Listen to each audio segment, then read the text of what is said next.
O'tib ketyapti, mana o'zingizlar sotgan texnika ko'rib turibmiz. Mana oldin ham katta qurishlardan ekansiz aka. Shuncha yo'llarni obod qilayotgan ekansiz. Mana texnika bo'yicha nima deya olasizlar aka?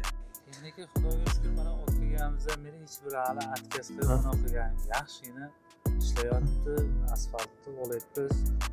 Fogeldan qolishmayapti. Optis bo'yicha oldin Fogel haydagan ekansiz. Masalan, Fogel bilan qanaqa? Fogel bilan qanaqa deydi? Mercedes bilan BMW o'xshatadi. Ha, bir xil pashtit ishlashlari yaxshi. Xitoynikidan ancha 1-2 bosh yuqori bo'lsa. 2 bosh emas, ancha bosh ko'ring. Sog' bo'ling aka. Elli xizmat degansiz, juda savobli ishda ishlayapsiz aka. Barakasini bersin, hammanglarning kasbkorligiga baraka.